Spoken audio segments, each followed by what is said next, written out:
हर खबर पर होगी आपकी पकड़। डाउनलोड कीजिए एबीपी लाइव ऐप।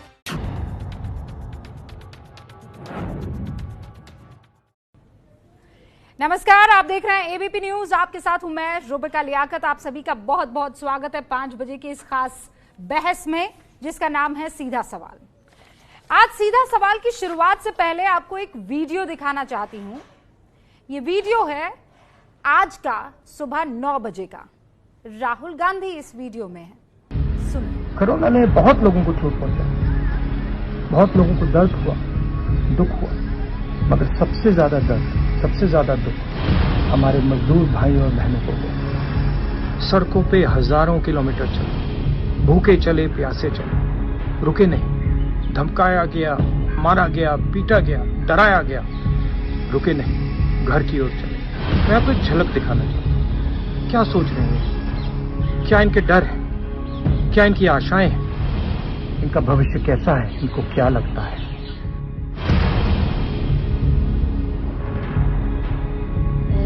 वतन तेरे वतन।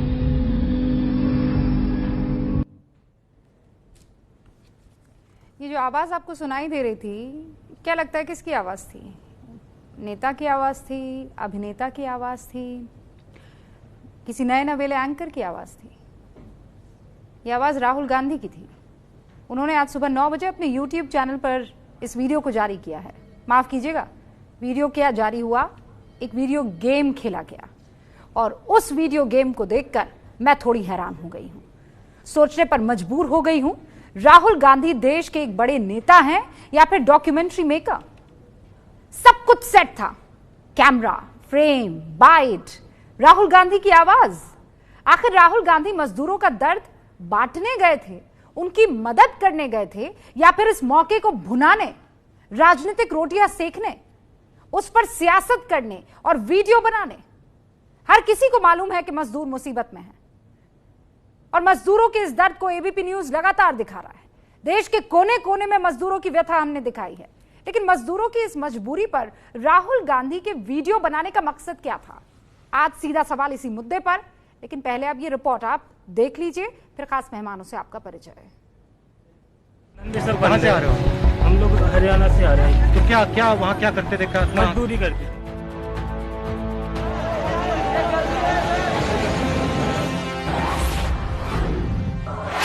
मजदूरों से राहुल की मुलाकात का वीडियो आया है। परिवार यहाँ? ये पूरे परिवार ही है, मतलब सब एक साथ चल रहे? हाँ, एक साथ चल रहे। और कितने देर से चल रहे हो? कल से चले, शाम से। कितने किलोमीटर? वही 100 किलोमीटर के आसपास। हम लोगों को माँ मत लौटाना, माँ नहीं जाएंगे, मन जाए मारेंगे जाए। हाँ। कांग्रेस ने मजदूरों के दर्द की एक डॉक्यूमेंट्री बनाई है। कोरोना ने बहुत लोगों को चोट पहुंचाई, बहुत लोगों को दर्द हुआ, दुख हुआ, मगर सबसे ज्यादा दर्द, सबसे ज्यादा दुख हमारे मजदूर भाई और बहनों को हुआ। सड़कों पे हजारों किलोमीटर चले, भूखे चले, प्यासे चले, रुके नहीं। धमकाया गया, मारा गया, पीटा गया, डराया गया, रुके नहीं, घर की ओर चले। यह है हिंदुस्तान की शक्ति। राहुल के मजदूर वाले वीडियो पर सियासी संग्राम छिड़ गया है।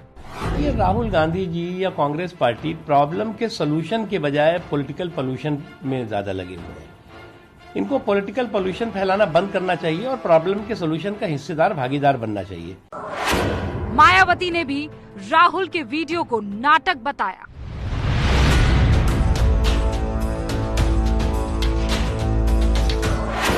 कांग्रेस ने कहा राहुल ने मजदूरों के दर्द को दिखाया। राहुल गांधी का जो आज ऑडियो वीडियो आया है मजदूरों के साथ, वो मजदूरों के दर्द को बयान, वो मजदूरों की तकलीफ को, जो समस्याओं से वो जूझ रहे हैं, वो बयान करता है। बीजेपी का जवाब आया, राहुल के वीडियो में दर्द नहीं, दिखावा। राहुल गांधी जी की अब आदत सी बन गई है कि केवल दिखावे की राजनीति करना और कटाक्ष करना। अगर उनकी असली सोच होती, कोई चिंता होती गरीबों के लिए या माइग्रेंट वर्कर्स के लिए, तो जिन राज्यों में कांग्रेस की सरकार है या भागीदारी है, वहां अच्छा काम करते। मजदूर बने हथियार, अब शुरू वीडियो वार। और इस बहस में हमारे साथ शामिल हो रहे हैं संबित पात्रा जो कि राष्ट्रीय प्रवक्ता हैं बीजेपी के, अखिलेश प्रताप सिंह साहब जो कि प्रवक्ता हैं कांग्रेस के, राजीव रंजन साहब जो कि प्रवक्ता हैं जेडीयू के, अनुराग भदौरिया जो कि समाजवादी पार्टी के प्रवक्ता हैं। 8 से बाद हमारे साथ जुड़े हैं सतीश प्रकाश सिंह साहब हमारे साथ जुड़ चुके हैं जो कि राजनीतिक विश्लेषक हैं और बीएसपी का समर्थन करते हैं हर डिबेट में। तो अखिलेश प्रताप सिंह साहब, शुरुआत आप ही से।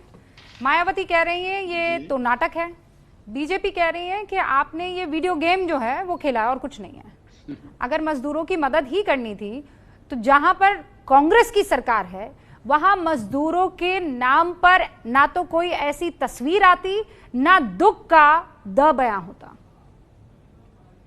देखिए कितने ये लोग निर्मम और निष्ठुर हैं बीजेपी और मायावती जी कि मजदूरों से सिंपैथी दिखाने पे किस प्रकार से क्रूएल भाषा का प्रयोग करते हैं ये लोग।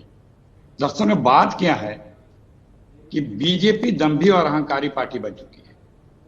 वो मजदूरों की मदद करना चाहती है और अगर कोई मदद कर रहा है या उनकी समस्याओं के साथ कोई अपने आप को संबद्ध कर रहा है तो उस पे ये इसी तरह के अहंकार भरी भाषा का प्रयोग कर रहे हैं। और ये जो भाषा अभी 2 लोगों की आपने सुनाई ना, मुख्तार साहब की, सॉल्यूशन नहीं पोल्यूशन फैला रहे हैं। इसी तरह 12 फरवरी को जब राहुल जी ने पार्लियामेंट के कैंपस में यह बात कही थी कि कोरोना आने वाला है, प्लीज सरकार चेतिए और इसकी व्यवस्था करिए, तो 13 फरवरी को यही सरकार ने, इसी सरकार के मंत्री ने इसी तरह की भाषा का प्रयोग किया था कि देश को पैनिक में डाल रहे हैं।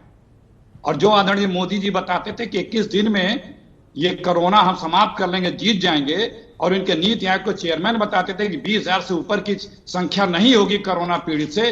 आज क्या हालत बना रखा है, किसी को यह नहीं पता सरकार में बैठे लोगों को कि अगला स्टेप उनका क्या होगा। मजदूर 1 महीने से सड़कों पे हैं, सरकार को कोई फर्क नहीं पड़ता।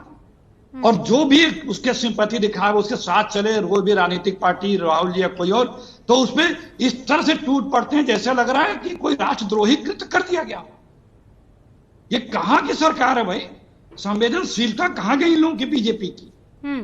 मजदूरों से इतनी नफरत, गरीबों से इतनी नफरत। आपने अपना ओपनिंग रिमार्क दे दिया है, 1 मिनट से ऊपर आपने अपनी बात रख दी है, लेकिन मेरे समझ में नहीं आ रहा है कि मजदूरों पर सवाल करने के लिए राहुल गांधी को डॉक्यूमेंट्री मेकर क्यों बनना पड़ गया, वॉइस ओवर आर्टिस्ट क्यों बनना पड़ गया? क्या नेतागिरी में सक्सेस नहीं पा रहे हैं? इसका जवाब दीजिएगा। लेकिन मैं एक बार सबसे वक्तव्य ले लूं, ये सवाल तो बड़ा इंपॉर्टेंट है। नहीं अभी नहीं, मैं चाहती हूँ एक बार सब अपनी बात रखें, उसके बाद संबित पात्रा।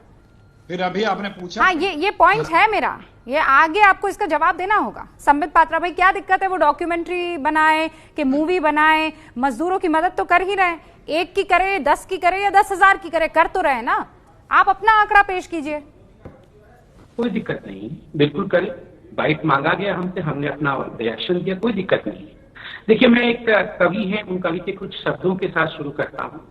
मेरी बेबसी को बयां करने में, मेरी बेबसी को बयां करने में कोई शब्दों से खेलेगा, कोई लाचारी की गिरह खोलेगा, लेकिन तुम में से है कोई जो अपनी बुनियाद को मेरे काम से तौलेगा?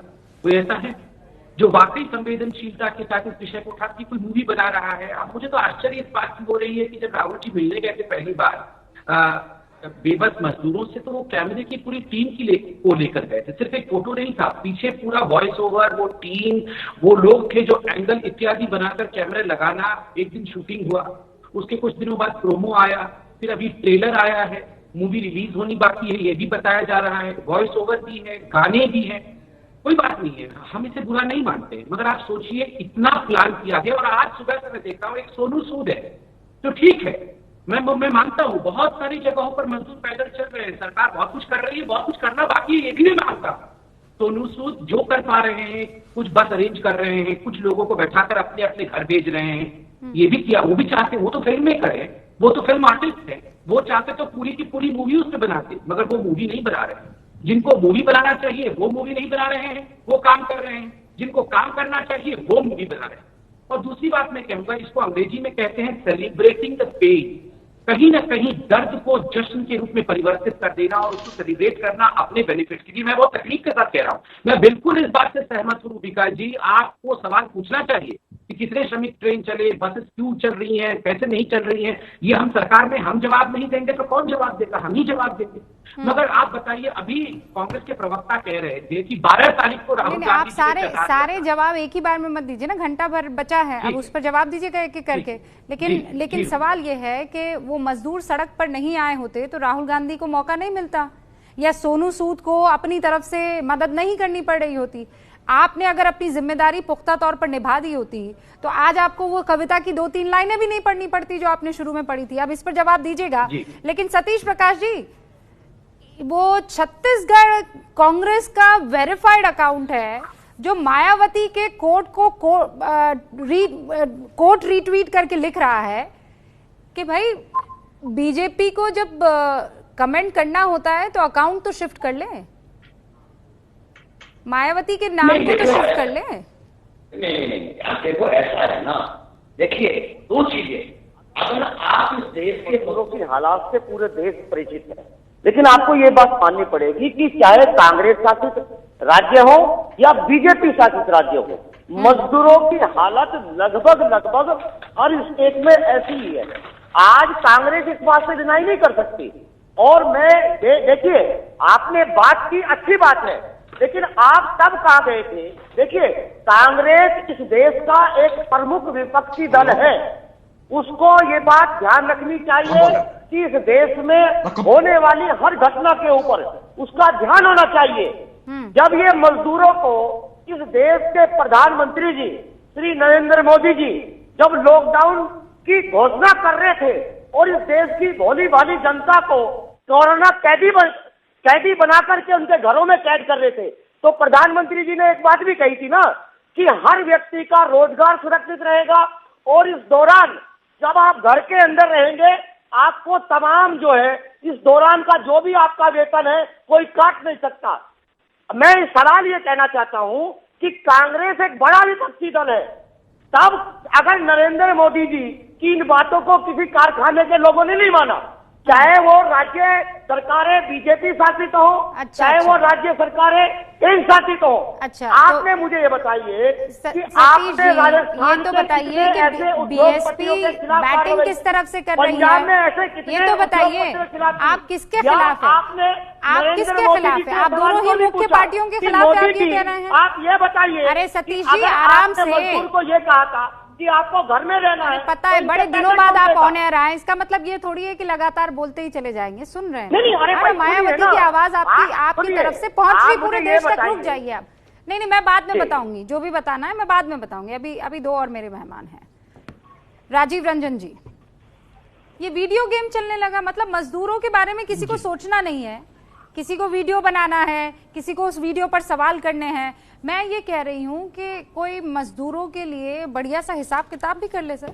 मैं ये देख रही थी, fund collected by 7 national parties, और ये फंड किसके लिए कलेक्ट किया गया था सर? ये जनरल इलेक्शन 2019 के लिए 5,544 करोड़ जी। 25 रीजनल पार्टियों ने 886 करोड़ जनरल इलेक्शन के लिए इकट्ठे किए, और इसमें खर्च 1000 के ऊपर हुआ, 600 करोड़ ऊपर हुआ। ये इतना खर्चा मजदूरों के लिए पार्टियां क्यों नहीं कर पाती हैं?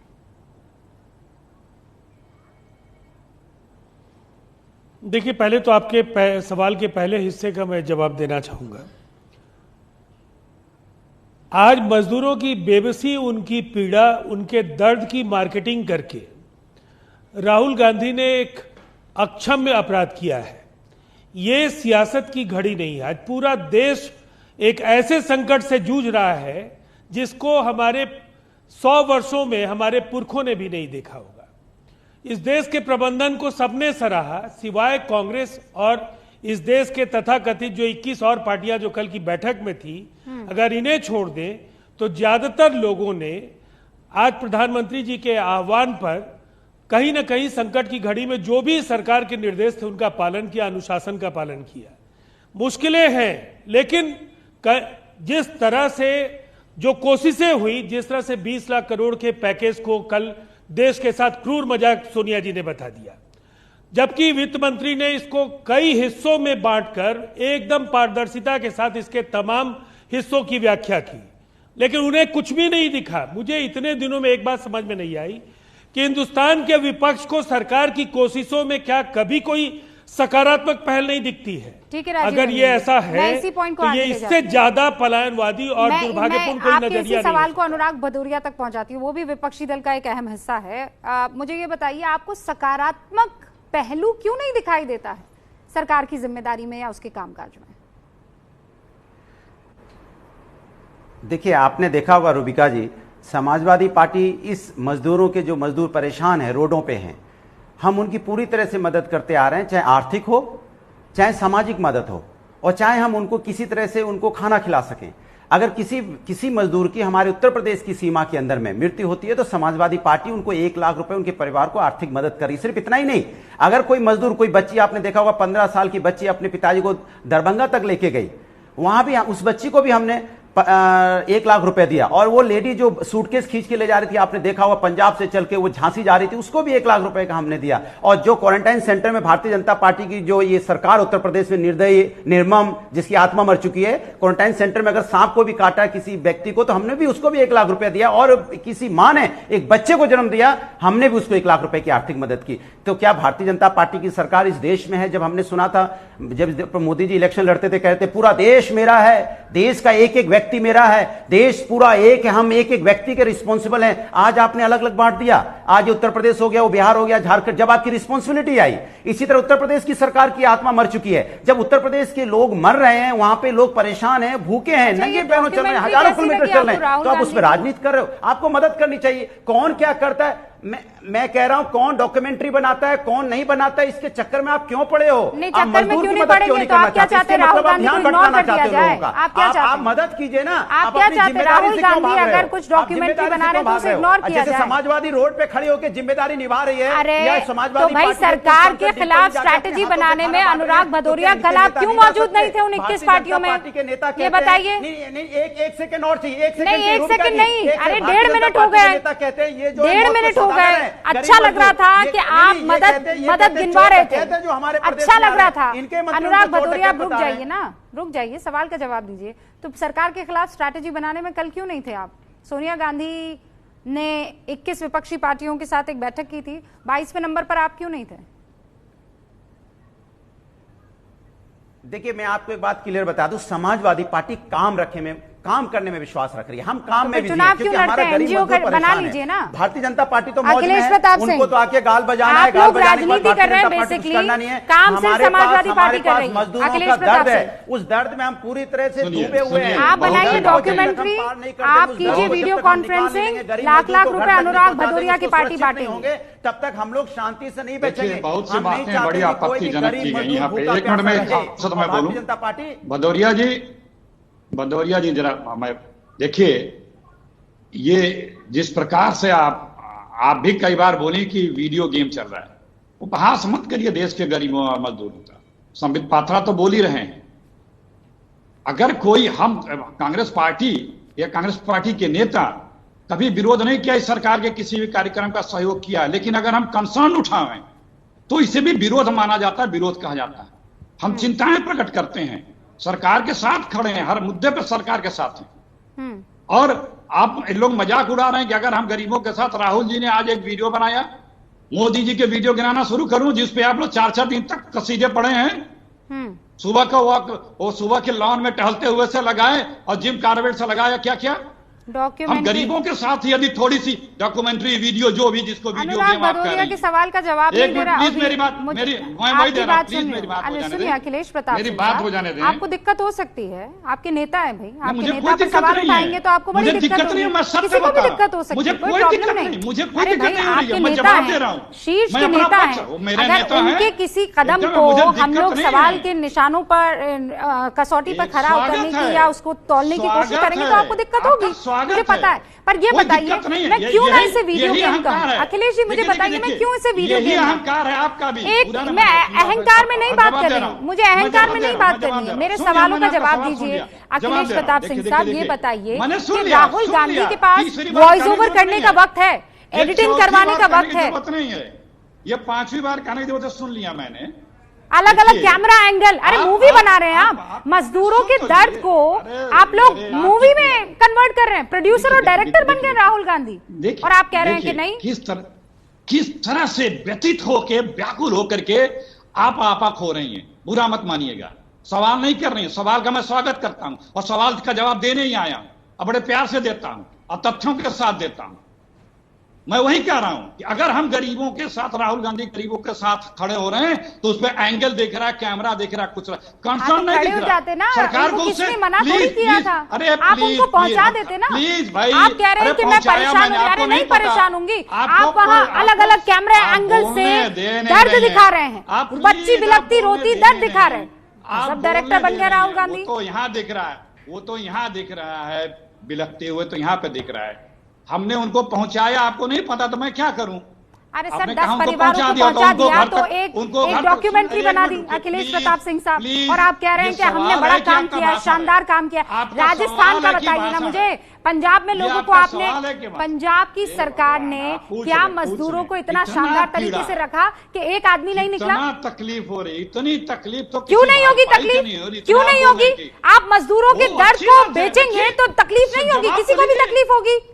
संबित पात्रा जवाब दीजिए भाई, डॉक्यूमेंट्री बना रहे हैं, तकलीफ हो रही है ऐसा कहा जा रहा है। आप नहीं, आप जो है, चलिए मैं जवाब देता हूं। अगर आदरणीय अखिलेश जी जरा शांत हो जाएं तो मैं शांति से जवाब दूं। अखिलेश जी आपने बहुत समय तक बोला है, अब थोड़ा सा मुझे 20 सेकंड बोलने दीजिए। संबित पात्रा एक सेकंड, एक चीज क्लियर कर दूं, एक सेकंड। अखिलेश प्रताप सिंह साहब, मेरा काम है सवाल करना, मैं आपको भी सवालों के घेरे में रखूंगी, संबित पात्रा को भी रखूंगी, और आप हर बार अगर मैं आपके राहुल गांधी या प्रियंका गांधी या सोनिया गांधी या अखिलेश प्रताप सिंह पर सवाल उठाऊं तो इसका मतलब ये नहीं है कि मैं व्याकुल हो रही हूं। एकदम उठाइए, लेकिन मेरा सिर्फ कहने का ये है कि आप मुझे हर बार आपको ये एक तो चश्मा हटा दीजिए ना सर, देने का अवसर नहीं दे रही है ना। दीजिए जवाब 30 सेकंड, और उसके बाद संबित पात्रा 30 सेकंड। वही कह रहा हूँ कि आपके जितने सवाल है जवाब, लेकिन मुझे अवसर दीजिए जवाब देने का, हम बस इतनी अपेक्षा आपसे रखते हैं।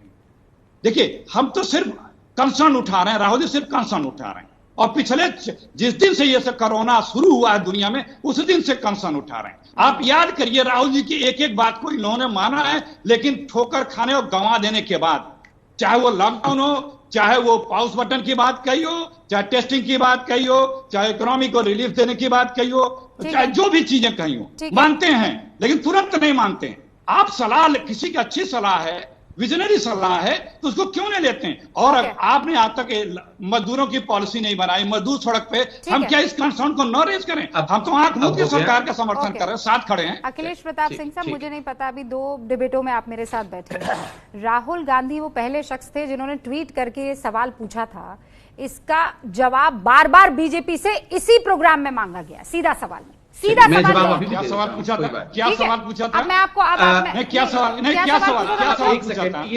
पूछा था? अब मैं यहाँ बैठकर आपको बताऊं कि मैंने क्या क्या सवाल पूछे थे, फिर आप मेरे ऊपर की डॉक्यूमेंट्री बनाएंगे। नहीं, आजकल आप लोग एक्सपर्ट हो गए ना डॉक्यूमेंट्री बनाने में। सवाल नहीं पूछा था, जवाब अलर्ट किया था उन्होंने।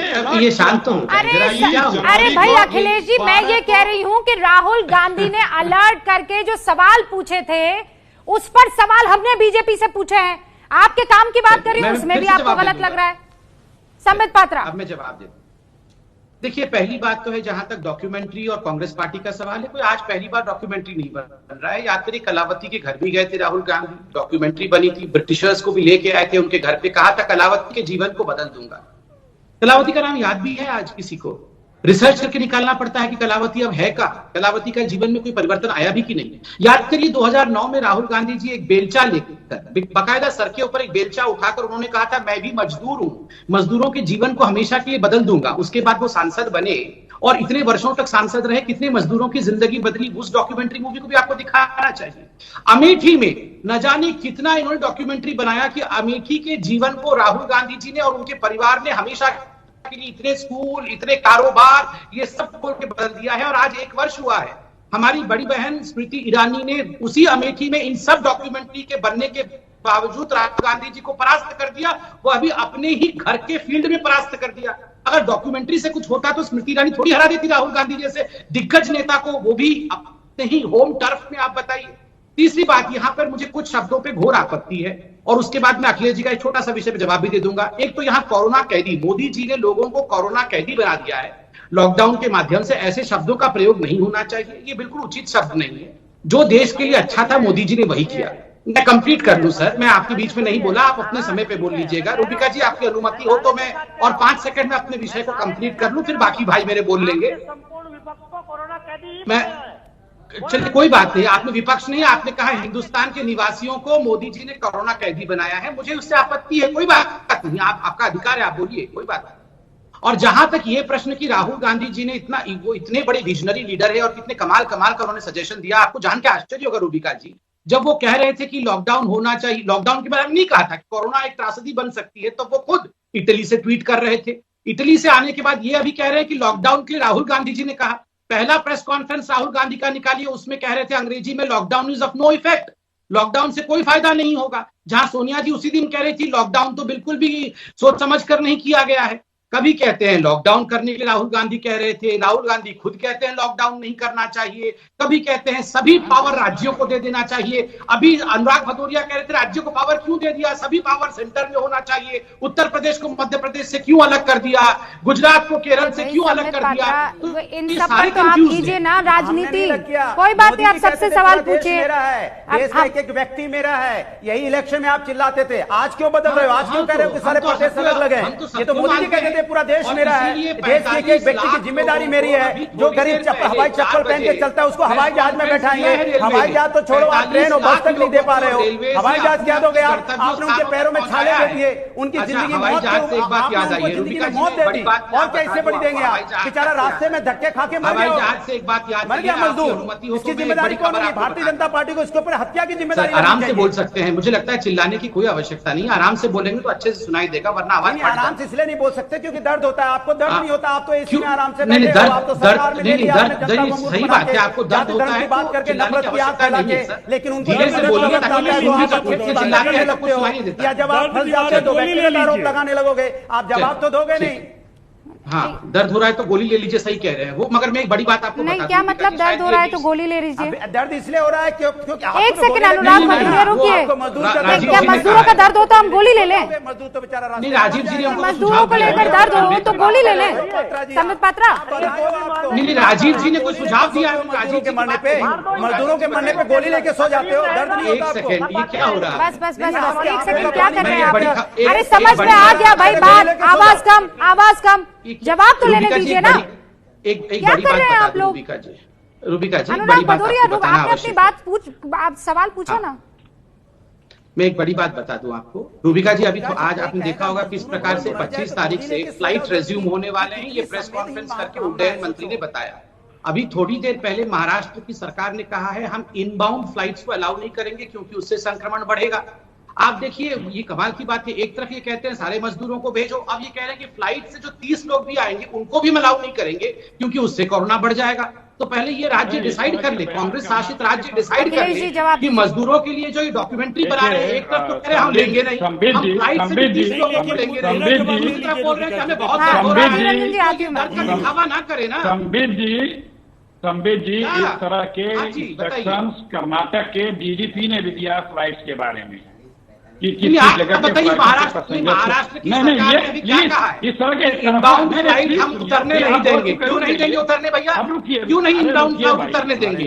आप मजदूरों को अपने राज्य में क्यों नहीं लेना चाहते? अब आपकी बात आप वो प्रेस कॉन्फ्रेंस करके कह रहे हैं कि हमारे यहाँ लोग बाहर से आ जाएंगे तो कोरोना बढ़ जाएगा, फिर आप यहाँ पर आके बोल रहे हैं हमें बहुत दर्द हो रहा है मजदूरों का, फिर कहते हैं कि हमारे यहाँ घुस जाएंगे। अखिलेश जी जवाब दे रहे हैं, अभी आप ही तो सबको दे रहे थे कि नहीं चीखना चाहिए, आराम से, ठीक बात है, हाँ ठीक है, देखिए जहाँ जहाँ की स्टेटें हैं, जब आपने पावर उनको दिया और पावर रहना भी चाहिए, तो स्टेटें अपने हिसाब से जो कुछ नाम्स बना रही हैं उस नाम्स के हिसाब से फिर सबको सहयोग करना चाहिए। बात ये है जो रूबिका जी ने उठाई और जो आपने कही, ये बात सबसे आपत्तिजनक है। अगर मजदूरों को लेके किसी को दर्द हो रहा है तो दर्द की गोली खा ले, ये सोच नहीं होनी चाहिए सत्ता में बैठे लोग। इसी तो नहीं, राजीव भाई ने मजदूरों के नहीं कहा, राजीव भाई ने व्यक्तिगत जवाब दीजिए भाई, ये तो सवाल आपके लिए है। आपने कहा दर्द हो रहा है तो गोली खा ली। बहुत गलत बात, निंदनीय है। ठीक है, अब शर्म की बात भारतीय जनता पार्टी की नहीं हो सकती। अब मैं जवाब दे रहा हूँ, मेरे सवाल कुछ और भी है। बधाई हो, प्रताप सिंह साहब और राजीव सवालों से बचने अनुराग जी को पहले चुप कराइए, अनुराग जी को पहले चुप कराइए, इसलिए कि सबका समय बहुत ही कीमती है, देश का समय कीमती है, केवल प्रहसन का दृश्य मत उपस्थित कीजिए। हाँ, अब सुन लीजिए, आप लोगों ने काफी बात कर ली, अब कुछ हमारी बात भी सुन लीजिए। सबसे पहली बात तो यह है कि कांग्रेस की सरकार तो देश में कई स्थानों पर है। दुर्भाग्य है कि बसपा और समाजवादी पार्टी की सरकारें किसी भी राज्य में नहीं है। लेकिन लॉकडाउन के लिए अगर यह कहा जाए कि कोरोना कैदी नरेंद्र मोदी जी ने देश को बना दिया, तो इनकी सरकारें हर वीडियो कॉन्फ्रेंसिंग में जब विस्तृत चर्चा होती है तो राज्यों को, चाहे वो झारखंड हो, महाराष्ट्र हो, पंजाब हो, ये सबसे पहले लॉकडाउन की हिमायत करने वाले राज्य निकल करके आए। तो ये देश का फैसला था, ये मोदी जी का अकेला फैसला नहीं था, एक पारदर्शी, जिम्मेदार और सामूहिक नेतृत्व का फैसला था। पहली बात। दूसरी बात है कि इनकी वेदना और इनकी पीड़ा कहां चली जाती है जब औरंगाबाद की पटरियों पर वहां रोटियां बिखरी हुई हैं और जो मजदूरों की मौतें जिस तरह से हुई, जिस तरह से बदइंतजामी कोटा में दिखा, राजस्थान की सरकार के नाक तले वहां जिस तरह से जो मेस और हॉस्टल्स में रसोइये भाग गए, उन्हें घटिया गुणवत्ता का खाना परोसा जा रहा था, और जिस तरह से बच्चे बेबस होकर के लौटने के लिए बाध्य हो रहे थे, चाहे वो आपके महाराष्ट्र की सरकार हो या राजस्थान की सरकार हो, ये सरकारें किसी तरह से पल्ला छुड़ाने में लगी थी। मजदूरों ने भाग्य बदलने का काम किया इन राज्यों का, जिन छात्रों ने इन अर्थव्यवस्थाओं को सुधारा, आज उनकी जरूरत केवल उन राज्यों के लिए का दर्द आपको दिखाई दे रहा है, उन मजदूरों का दर्द क्यों नहीं दिखाई दे रहा है जो अभी भी सड़कों पर है? क्यों नहीं दिखाई दे रहा आप लोगों को? उनका दिख रहा है ना। क्या आप तो कह रहे हैं दर्द की दवाई खा लीजिए, आप तो कह रहे हैं दर्द की दवाई खा लीजिए अगर आपको दर्द दिख रहा है तो। नहीं, मैंने उनको कहा कि ये अनावश्यक, रूबिका जी सिरे का एक हिस्सा मत पकड़िए। बोलूं? जो भदौरिया जी के चिल्लाने का सिलसिला है, हम सब लोग पैनल में बैठते हैं, अनावश्यक वो केवल विवाद से मैं आपको याद दिला रहा था, आप दवा खाने की बात कर रहे हैं, आपकी आत्मा मर चुकी है। आप कह रहे हो कि अगर मजदूर मर रहा है तो दर्द की दवा खा लो, इससे ज्यादा अमानवीय भाषा का इस्तेमाल कौन कर सकता है? आपने क्या अरे समाजवादी पार्टी कर रही है, आपने क्या झुंझुना बजाया है? आप तो ट्रेन बना कर रहे थे लाने के लिए भी, समाजवादी तो रोडों पे जाके आर्थिक मदद कर रही है। आप नाम गिनाओ, आपने किसी की आर्थिक मदद की? दरभंगा की आपकी बेटी थी, दरभंगा की 15 साल की बेटी बिहार की थी, जिसको 1 लाख रुपए की मदद समाजवादी ने की। दरभंगा की बेटी थी, आपको शर्म नहीं आई अपनी बेटी की मदद करते हुए? समाजवादी ने मदद की 1 लाख रुपए की, और यहाँ के गाल बजा रहे हो आप, दर्द की दवा दे रहे हैं दूसरों को, दर्द की दवा। आपको तो ये भी नहीं कह सकता है आपकी दर्द की दवा खाओ, क्योंकि आपके अंदर दर्द ही नहीं है। प्राइम मिनिस्टर केयर फंड पर सवाल खड़े करते हैं, मुख्यमंत्री के राहत कोष पर 15 साल की बच्ची बिहार दरभंगा की पार्टी का ब्यौरा दीजिए ना। क्या दिया उसको? इस समाजवादी ने 1 लाख रुपए दिया, आर्थिक मदद आपने क्या किया? आप बजाने का क्या करते हो? आपने गुजरात का नाम लिया जहां बिहार के रोड पे हल्ला मचा रहे हैं, बिहार के मजदूर। अरे अपनी अपनी पार्टी का डंका बजाइए ना भाई, किसने रोका है? बजाइए, ये है ना, आप इस देश की जनता को जब तक ये नहीं बताएंगे कि आपने क्या जनता की सेवा की है, आपको मेवा तो नहीं मिलेगा। अब ठीक है राजीव रंजन जी, एक सेकंड रुक जाइए। आपने अखिलेश प्रताप सिंह से सवाल पूछे हैं, अब उनका जवाब। अखिलेश प्रताप सिंह साहब, राजस्थान के बच्चे नहीं संभले आपसे, राजस्थान में मजदूर नहीं संभले आपसे, पंजाब के बच्चे नहीं संभले, पंजाब के मजदूर नहीं संभले, लेकिन डॉक्यूमेंट्री कैसे बनानी है उसके लिए आपके पास बड़ा वक्त आ गया। ये मिथ्या आरोप लगाना बंद कर दीजिए कि पंजाब के बच्चे और राजस्थान के बच्चे ने समझे। सबसे बेहतर तरीके से जहां कांग्रेस की सरकार है वहां पे मैनेजमेंट किया जा रहा है, और खुद नजीरें बनी हैं, चाहे वो नजीरें कांग्रेस की सरकार राजस्थान हो, पंजाब हो या हमारा छत्तीसगढ़ याद दिला ये छत्तीसगढ़ हो महाराष्ट्र हो, ये महाराष्ट्र भी हम बात ये कर रहे हैं, देखिए वो देख रहे हैं। सुन लीजिए बात ये है रूबिका कि हिंदुस्तान में करीब 18 से 20 करोड़ माइग्रेंट लेबर्स हैं और 1 महीने से सड़कों पे हैं। 2-3 दिन के बाद एक ही सरकार को एक नेशनल पॉलिसी बना देनी चाहिए। कहा जाए, हम राहुल जी ने भी कहा था, सबने कहा था कि टेम्परेरी इनको खाद्यान्न का राशन की कार्ड हो जाना चाहिए। या अगर आप बार बार बढ़ा रहे हैं लॉकडाउन तो इनके अकाउंट में कुछ पैसे चले जाना चाहिए। आप उनसे आप लोगों ने भी बात किया। आज ही आपकी एक स्टोरी आने वाली है गंगा पे, मैं देख रहा था प्रोमो। वो क्यों जा रहे हैं, उसका रीजन वो बता रहे हैं। उस रीजन को सरकार जान रही है, उस रीजन को मीट आउट नहीं कर सकते क्या? ये इसी चीज को तो सरकार करते हैं कि भाई वो क्यों ऐसा कर रहे हैं, उसको समझिए, जी मैं जवाब मीट आउट करिए, कुछ उसमें उनको कंपनसेट करिए। वो चीजें नहीं हो रही है और महीनों से ये चल रहा है। और उसके बाद कहते हैं कि अगर कोई कंसर्न उठा रहा है, कोई रेज कर रहा है तो कहते हैं कि आप गलत बात कर रहे हैं। सुनिए, ऐसे कितने कारखाना मालिक है। रूबिका जी मैं कैसे बात करूंगा? सतीश जी क्या, एक सेकंड रुकिए ना, आप संबित पात्रा थोड़ी है। अरे आपके ट्वीट्स आ रहे हैं, लगभग वैसे ही ट्वीट्स आ रहे हैं, पर इसका मतलब ये थोड़ी है कि आप संबित पात्रा है। रुकिए ना, रुकिए संबित पात्रा। हाँ ठीक है, संबित पात्रा।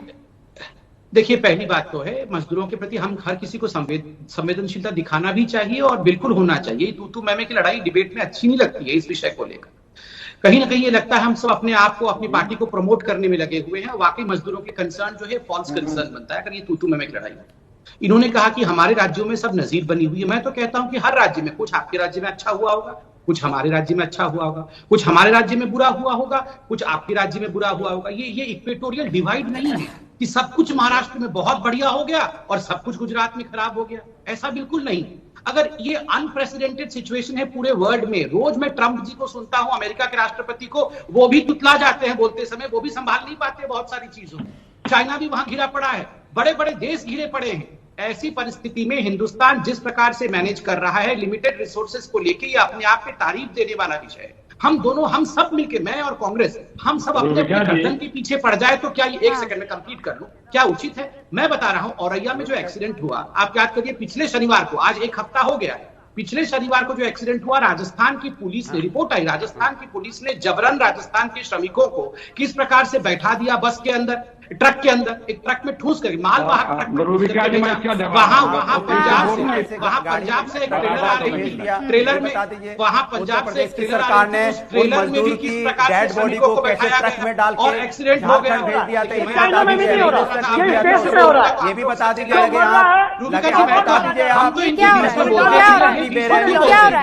अचानक क्यों? मैं तो इनके पीछे बोलता नहीं। अरे रूबिका जी अचानक अखिलेश प्रताप सिंह मुख्य पार्टी है ना, मुख्य विपक्षी पार्टी है, वो जब कायदे से सुन सकते हैं तो आप दोनों क्यों नहीं कायदे में सुन रहे हैं? संबित पात्रा अपनी बारी का इंतजार करते हैं, अखिलेश प्रताप सिंह अपनी बारी का इंतजार करते हैं, राजीव रंजन अपनी बारी का इंतजार करते हैं, अनुराग भदौरिया और सतीश जी आप दोनों अपनी बारी का क्यों इंतजार नहीं कर रहे हैं? रुकिए ना, इनकी कोई राम कथा सुनने के लिए थोड़ा ही बैठेंगे। तो फिर किसकी कथा सुनेंगे? आप मुझे ये बताइए, आप जिसकी सरकार है उसकी कथा नहीं सुनी, जो विपक्ष में उसकी कथा नहीं सुनी, तो मैं किसकी कथा सुनूं? मैं किसकी कथा सुनूं?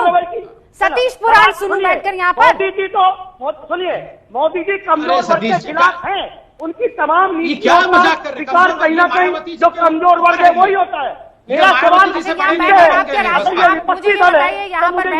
रैली को संबोधित कर रहे हैं, किसी रैली को संबोधित कर रहे हैं, अपने वोट बैंक को संबोधित कर रहे हैं। रुक जाइए सतीश जी, मैं आपको मौका दूंगी, पहले अपनी बात कंप्लीट कर लेने दीजिए, वक्ता को उसके बाद नहीं सुनूंगी, अभी नहीं सुनूंगी, आवाज कम सतीश जी, अन्ना अभी नहीं। संबित पात्रा बात जल्दी फिनिश कीजिए, आपके सवाल का जवाब बिल्कुल फिनिश कर, मैं तो अपने समय पे बोलता हूँ, जल्दी फिनिश करता हूँ। देखिए मैं कह रहा था औरैया में जो एक्सीडेंट हुआ इसलिए हुआ क्योंकि बस मुहैया नहीं करा पाई 2 कांग्रेस शासित राज्यों ने, ये बिल्कुल रिपोर्ट सामने आया। आप तू मैमे में लगे हुए हैं, आप मतलब कांग्रेस पार्टी और विपक्ष तू मैमे में लगी हुई है। एक तरफ अभी मैं अनुराग भदौरिया को सुन रहे थे, वो कहते नहीं हम कल 21 पार्टी की मीटिंग में इसलिए नहीं गए क्योंकि हम तो काम करने में विश्वास करते हैं। मतलब बाकी ये जो 21 पार्टी थी आप खुद मान रहे हैं, ये काम नहीं कर रही, डॉक्यूमेंट्री बना रहे हैं और मीटिंग कर रहे हैं, और आप काम कर रहे हैं। अरे संबित पात्रा मुझे आप 5 सबसे महत्वपूर्ण चीजें गिना दीजिए जिसकी वजह से मजदूरों को सुकून पहुंचा हो, जिसकी वजह से इस लॉकडाउन में उन मजदूरों को लगाओ कि सच में इस देश में हमारा कोई माई बाप है? मैं बिल्कुल ये बहुत बहुत महत्वपूर्ण सवाल, मैं जवाब देता हूँ। 5 नंबर 1, देखिए आज अभी हम जब डिबेट में आए तो 4 बजे प्रेस कॉन्फ्रेंस रेलवे मिनिस्ट्री का हुआ था, रेलवे मिनिस्ट्री का हुआ था, जिसमें बताया गया कि 45 लाख मजदूरों को श्रमिक ट्रेनों के माध्यम से पहुंचाया गया है। आज से काउंटर्स खुल गए हैं और आने वाले और ज्यादा से ज्यादा, आपने 5 सवाल पूछे थे, मैं जवाब दे दूं प्लीज, लोगों की भलाई के लिए, तो और ज्यादा से ज्यादा लोगों को पहुंचाया जाएगा। नंबर 1। नंबर 2, जहां तक राशन का सवाल है, 1 राशन 1 कार्ड के माध्यम से अब श्रमिक, चाहे झारखंड का श्रमिक बंगाल में हो, वो वहां से भी राशन प्राप्त कर सकता है। 45 लाख लोगों, 45 करोड़ लोगों को राशन पहुंचा जा चुका है, 3 महीने प्लस 2 महीने, 5 महीने का। तीसरा, अकाउंट में डीबीटी के माध्यम से लगभग 41 करोड़ हिंदुस्तानियों को, जिसमें अधिकांश हमारे श्रमिक बंधु हैं, उनके अकाउंट में लगभग 50,000 करोड़ रुपए ये पहुंचाया जा चुका है। ठीक है। चौथा प्रश्न है कि आप देखिए बसेस, आपने बसेस तो प्रियंका गांधी ने पहुंचाई थी, वो तो आपको पसंद ही नहीं आई, वो बसेस तो आपने पहुंचा दी वापस। अरे एक ही बस में बिठा देते ना। मतलब एक पर डिबेट मैंने बहुत किया है और आगे भी करेंगे, लेकिन अभी मेरा सवाल ये है कि जब आपने इतनी मदद की है तो फिर ये मजदूर सड़कों पर क्यों हैं? राहुल गांधी फिर उन मजदूरों को की डॉक्यूमेंट्री बनाने के लिए उनको अपॉर्चुनिटी क्यों मिल जाती है? इस पर जवाब दीजिए। एक छोटा सा ब्रेक के बाद अखिलेश प्रताप सिंह साहब ये तो बता दीजिए कि ये एक ही डॉक्यूमेंट्री थी या बकायदा धारावाहिक आने वाला है? और 10-15 मजदूरों की जो आपने मदद की है वो एक ही जगह पर मदद करके डॉक्यूमेंट्री बना दी है या कहीं और जगह भी आप गए हैं? इस पर मुझे जवाब दीजिएगा। बना दीजिए, लिस्ट बना दीजिए, तैयारी कर लीजिए। अखिलेश जी जवाब दीजिए, सवाल तो आपको पता ही है। ये एक ही डॉक्यूमेंट्री है, धारावाहिक आएगा? रूबिका सब जवाब दे रहा हूँ। रूबिका देखिए, ये जब से आदरणीय मोदी जी दिल्ली की सत्ता में आए हैं, दुनिया की पहली सरकार है जो सत्ता में बैठा व्यक्ति विपक्ष से सवाल पूछता है। अभी विपक्ष से सवाल पूछा जाता, अब जिस 6 साल से ही होगा, कितना ये ऐसी सरकार को नखादा सरकार बोलते हैं। दूसरी बात, हमने 5 चीजें गिनाने को कही संबित पात्रा से, मजदूरों के लिए जो केंद्र सरकार ने कदम उठाए वो 5 चीजें गिना दी। उन्होंने 3 चीजें गिनाई। पहला गिनाया रेल, मैं 2 बता देता हूं और बता देता हूं। एक मिनट रुकिए, मैं लिख रहा हूं। जिस प्रकार से एसडीआरएफ का पैसा राज्यों को भेजा गया, होम बनाए, 3 टाइम के मील और पानी का अरेंजमेंट किया गया, वो बताया गया। राज्यों के अंदर किस प्रकार से बस के माध्यम से राज्य श्रमिक एक्सप्रेस ट्रेन तक पहुंचाया जाए में बताया। अरे आप 5 पॉइंट सुनना चाह रहे थे ना, 5 पॉइंट आगे। 1 सेकंड संबित पात्रा, 1 सेकंड। आप खुश है ना? वो सुनिए, मैं गिना दे रहा हूं। हाँ, अब सुनिए। अरे मुझे मेरे सवाल का जवाब तो दीजिए ना अखिलेश जी, आप सवाल का जवाब नहीं दे रहे। इतनी शानदार डॉक्यूमेंट्री आई है, मैं ये कह रही हूँ कि एक ही डॉक्यूमेंट्री की धारावाहिक आने वाला है। प्लीज रुकिए, पहले मैं जवाब दे दूं जो झूठ बोला गया है। सत्ता पक्ष के द्वारा 45 लाख यदि ट्रेनों से गए हैं तो हर किसी ने उसका पेमेंट किया है। सरकार का कोई एहसान नहीं है। सोनिया गांधी सरकार ने पैसे, रेलवे ने पैसे लिए हैं, रेलवे ने पैसे लिए हैं। किसी मजदूर को मुफ्त में रेलवे ने नहीं पहुंचाया है। उल्टा पंजाब, राजस्थान, महाराष्ट्र, बीच में ना बोले, इनसे बोलिए, बीच में बोले, मैं इनके बीच में बोला था। गांधी करने वाली क्या हुआ? अगर प्लीज बताइए, सोनिया गांधी रूबिका जी आप हैं? प्लीज आप हैं? आप हैं? प्लीज बताइए, सोनिया गांधी जी ने पेमेंट क्यों नहीं किया? वो तो पेमेंट करने वाले भी सबका बिलाप नहीं है, एक्सपोज कहते हैं इसे एक्सपोज कहते हैं। क्या कितने मजबूर हो, बोल ही नहीं पा रहे हो आप? प्लीज हमें मौका दो, हम किसी के बीच में नहीं बोलते हैं। अखिलेश जी, ना तो राहुल गांधी के बारे में इतना आपने ज्ञान दिया यहाँ बैठकर, ना आपने मजदूरों पर क्या मदद दी ज्ञान दिया, ना राजस्थान पर बोल पाए। आज आपका फेवरेट टॉपिक रूबिका लियाकत थी। आज आपका फेवरेट टॉपिक रूबिका लियाकत थी। सुनिए सर, व्यूअर देख रहे हैं ना, 1 घंटा इस शो को देखा है मैंने, किससे क्या सवाल पूछे हैं यहाँ बैठकर, मैं आपको उसका लेखा जोखा तो नहीं दूंगी। 5 चीजें बताइए संबित पात्रा क्या किए मजदूरों के लिए। ये संबित पात्रा कौन? राहुल गांधी है, सोनिया गांधी है संबित पात्रा। छोड़ रहा हूँ फिर क्यों छोड़े आप मेरा चैनल? क्यों छोड़े आप मेरा चैनल? संबित पात्रा से बात किया करो। संबित पात्रा, मैं तो बात अखिलेश यादव से कर रही हूँ, आपको लग रहा है मैं संबित पात्रा से कर रही हूँ? अखिलेश यादव नहीं, वो अखिलेश प्रताप सिंह है। अखिलेश यादव नाराज हो जाएंगे। जवाब नहीं देने रहो। जवाब दीजिए, जवाब दीजिए। ये तो फेयरनेस। हाँ सुनिए, राशन का जिक्र किया। डॉक्यूमेंट्री पे सवाल पूछा जाए हमने अखिलेश प्रताप सिंह, जी 30 सेकंड। 30 सेकंड। हाँ, one nation one ration card बोला इन्होंने। ये पिछले साल कंप्लीट हो जाना चाहिए था, अभी तक लागू नहीं हो पाया है और इसकी डेट इसी सरकार ने बढ़ा करके 31 मार्च से लागू किया है कि उसकी कंप्लीशन की डेट 31 मार्च है। अभी ये प्रोग्राम चल रहा है, कार्यवाही अभी अनवरत चलेगा। फिर इन्होंने कहा डीडीजी से पैसे 83% कंप्लीट हो गया है। मैं बता दूं यहाँ पे साथ में साथ जवाब देता रहूंगा। सुनिए, 83% राज्यों में सुनिए, बीच में मैंने बोला था 3 राज्यों में सिर्फ टेस्टिंग के लिए चल रहा। सुनिए, और जो है इन्होंने कहा डीडी पैसे डायरेक्ट ट्रांसफर किए गए, जो विधवा, विकलांग, वृद्धा और कृषि और प्रधानमंत्री किसान योजना, इसके जो रेगुलर पैसे हैं वो अगर आप पेमेंट कर रहे हैं, 40 साल पुरानी योजना है और 1.25 साल पुराना है, तो इसको आप बता रहे हैं कि हमारा आ रहा है। अरे कुछ कोई एडवांस पेमेंट नहीं है। अरे सर मेरे पास, अरे ठीक है, अरे अखिलेश जी बता तो दीजिए, आप बता ही नहीं रहे। मैं आपसे इतना इंपॉर्टेंट सवाल पूछ रही हूँ, आपने उस सवाल का जवाब ही नहीं दिया। भाई मजदूरों को लेकर डॉक्यूमेंट्री बना रहे हैं, कितनी डॉक्यूमेंट्रीज बना रहे हैं, कितनी और डॉक्यूमेंट्रीज आएगी? आप मजदूरों को उपहास करिए। मैं नहीं, मैं उपहास नहीं कर रही हूँ। वीडियो कौन बना रहा है, अलग अलग एंगल्स कौन ले रहा है? अखिलेश जी कैसी बातें कर रहे हैं आप? अरे झांसी के मजदूरों की मदद की है ना, इस लिहाज से ये पता लग जाएगा कि 10 और डॉक्यूमेंट्री आ रही है तो 10 और जगह से मदद हो रही है शायद।